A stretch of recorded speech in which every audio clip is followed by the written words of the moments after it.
রাজ্যে ফের নিম্নমানের ও জাল ওষুধের হদিশ।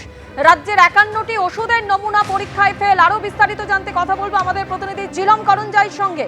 জিলম, কি খবর রয়েছে? এবং রাজ্য ড্রাগ কন্ট্রোল সূত্রে জানা যাচ্ছে যে প্রায় 51টি ওষুধ যেগুলো নিম্নমানের এবং জাল দেখা গিয়েছে, এবং তার তালিকা রাজ্য ড্রাগ কন্ট্রোল ইতিমধ্যে বিজ্ঞপ্তি আকারে বিভিন্ন ওষুধের যারা বিক্রেতা পাইকারি এবং খুচরো তাদেরকে পাঠিয়ে দিয়েছেন যে এই ওষুধগুলো যাদের নির্দিষ্ট ব্যাচ নাম্বার আছে সেইগুলোকে কল ব্যাক করতে, রিকল করতে বাজার থেকে এবং কোনোভাবে বিক্রি না করতে।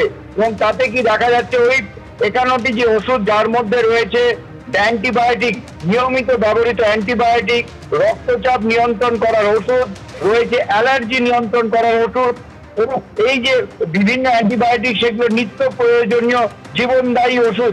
এবং এর মধ্যে দেখা গিয়েছে বেশ কিছু ওষুধ যেগুলো জাল রয়েছে, অন্তত 4টি ওষুধ জাল রয়েছে। এই বিজ্ঞপ্তি দেওয়া হয়েছে রাজ্য ড্রাগ কন্ট্রোলের পক্ষ থেকে। ধন্যবাদ। গত কয়েকদিনে সম্পূর্ণ বদলে গেছে উপত্যকার ছবি। ভূস্বর্গ এখন ভয়ঙ্কর। পাকিস্তানের গোলাবর্ষণের পর সীমান্তবর্তী গ্রামগুলিতে আতঙ্কের ছবি। সেই রকমই জম্মু কাশ্মীরের আর্নিয়ার এক গ্রামের ছবি ধরা পড়েছে এবিপি আনন্দর ক্যামেরায়।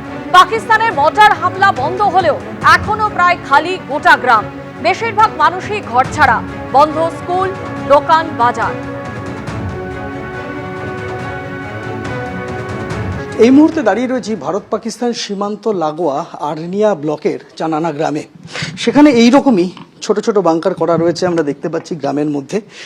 যে বাংকারগুলি ওই রাতে গ্রামবাসীদের বাঁচিয়েছিল, যেদিন মুহুর্মুহু ওপার থেকে অর্থাৎ পাকিস্তানের দিক থেকে একের পর এক গোলা ছুটে আসতে শুরু করে, এবং সেই বাংকারগুলোর মধ্যে গা ঢাকা দিয়েই ওই রাতে মানুষ নিজের প্রাণ বাঁচিয়েছিলেন। আর এই মুহূর্তে গ্রাম খালি। গ্রামের অধিকাংশ বাসিন্দা গ্রাম ছেড়ে অন্যত্র রয়েছেন। তার কারণ প্রত্যেকটা মুহূর্তে একটা আতঙ্ক কাজ করছে তাদের মনে। যদি আবারও সিজফায়ার ভায়োলেশন হয় পাকিস্তানের তরফে তাহলে কি ঘটবে। আমরা দেখতে পাচ্ছি যে বাংকারগুলো এইভাবেই প্রস্তুত করে রাখা আছে, এবং সামান্যতম বিপদ বুঝলেই মানুষজন নিজেদের প্রাণ বাঁচানোর জন্য এই বাংকারে আশ্রয় নেবেন, এবং সেটাই নিয়েছিলেন ওই রাতে যেদিন পাকিস্তানের তরফ থেকে সিজফায়ার ভায়োলেশন করে এই গুলি এবং গোলা চলতে থাকে। उस टाइम एकदम फायरिंग हुआ, पाकिस्तान का फायरिंग हुआ था।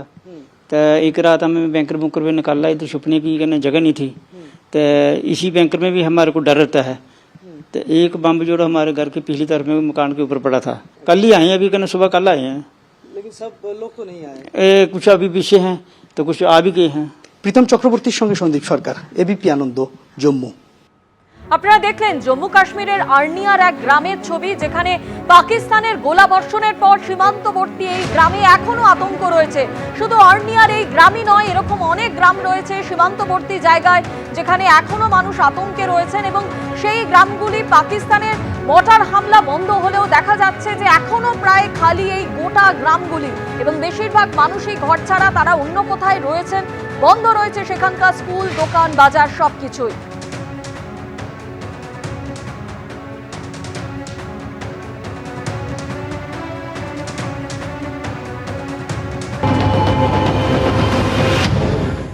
আমার ঠিক পিছনেই ভারত পাকিস্তান আন্তর্জাতিক সীমান্ত।